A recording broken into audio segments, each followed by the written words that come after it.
We've seen 2 weeks of NBA basketball. These are the top 10 teams. Starting off with number 10, the Golden State Warriors. They fell off a little bit from last week, but this is still a good team. Steph Curry, Jimmy Butler. You have all the usual players. The Warriors are not the most exciting team, so we're just going to go ahead and move on to number 9, which is the Chicago Bulls. They finally lost the game to the New York Knicks, who they beat before they lost to them. And the Bulls, Josh Giddey has a couple triple-doubles now already. They're doing this without Kobe White. The Bulls are just the power of friendship, I guess. They're a really solid team. Moving on to the number 8, Philadelphia 76ers, another team who finally lost their first game. Tyrese Maxey has been absolutely, carrying the team, dare I say. Bono, Joel, and B, they've been okay as a front court. Andre Drummond stepping up real big for the 76ers. The backcourt play is amazing with Edgecombe and Maxey. We're going to see how they continue their success going forward, because you can say this has been a cupcake schedule.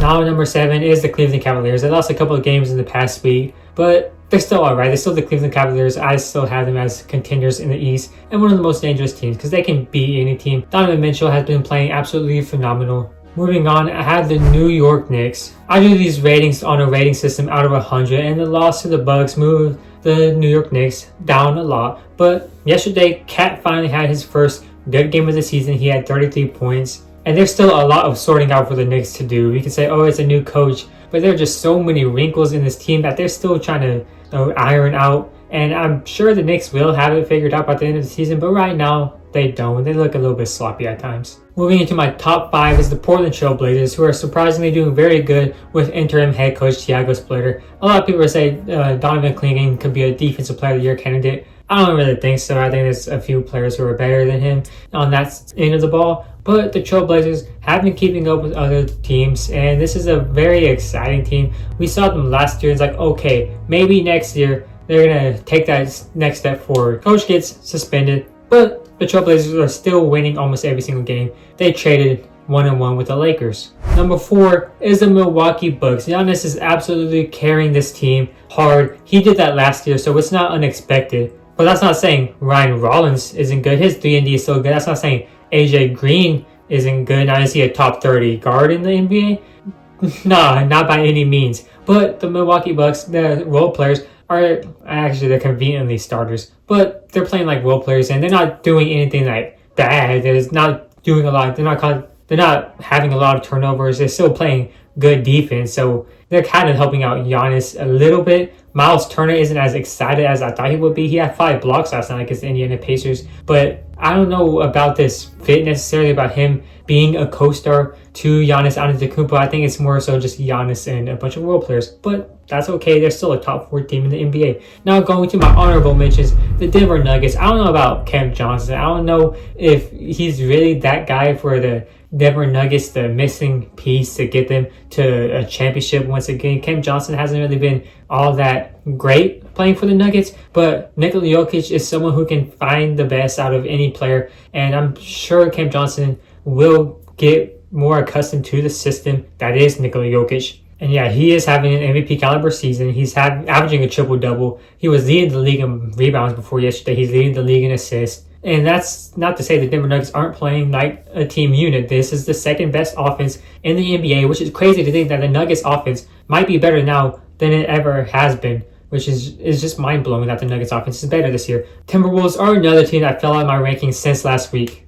Julius Randle had a triple-double last night against the Hornets, and this could be his best season yet statistically. He's playing very confident. His shot is really good. And confidence is really big for a big man. So that's really great that the Timberwolves have that leader. They have that second option. Anthony Edwards could be returning real soon, and I'm excited to see what the Timberwolves are going to do once Anthony Edwards returns. And the Pistons are another team that are winning. They win the games they should. Cade Cunningham is playing pretty decent. I would like to see more from Ausar Thompson, but maybe they don't need that to happen. Now going on to my number 3 team. It's the Los Angeles Lakers. This is just a genuinely good team. They went on the road and beat the Trailblazers, who are a top 5 team, with no LeBron Sr., no Luka, and no Reeves. The Lakers are they're good. This is not hype. This is not just media bias. The Lakers only have 2 losses on the year. Rui Hachimura is playing better. We're seeing him play more like how he did a couple years ago when the Lakers went to the conference finals, because he has been a little bit shy. He's been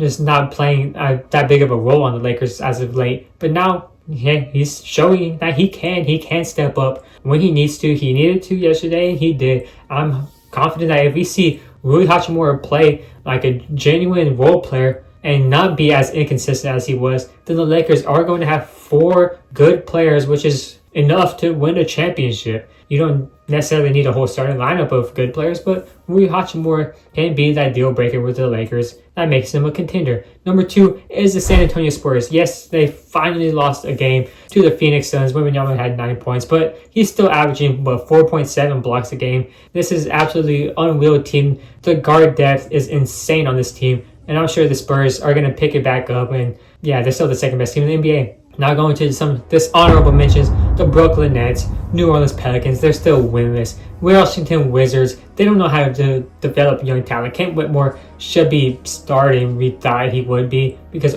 this is a good trade to send him from the Rockets to the Wizards. He's finally going to get playing time. He's played, 11 minutes? Yeah, the Wizards don't know what they're doing. And number 1, of course, you guessed it, is the Oklahoma City Thunder for 2 weeks in a row. Even with the injuries of Chet Holmgren and Jalen Williams, the Oklahoma City Thunder are still unstoppable, and that speaks to Shai Gilgeous-Alexander, who should be MVP, because that's what an MVP does. When their team is hurt, when they have injuries, when they're battling these issues, the MVP steps up and he takes on that load on himself. Shai Gilgeous-Alexander is very versatile. He is a good shooter. He is a good driver. He is a good playmaker. He's a decent defender. Shai Gilgeous-Alexander is doing his job as the leader of the Oklahoma City Thunder. He's the best leader in the NBA. No questions asked. And yeah, this team is so deep. They're the obvious number 1, man. Comment what your rankings would be.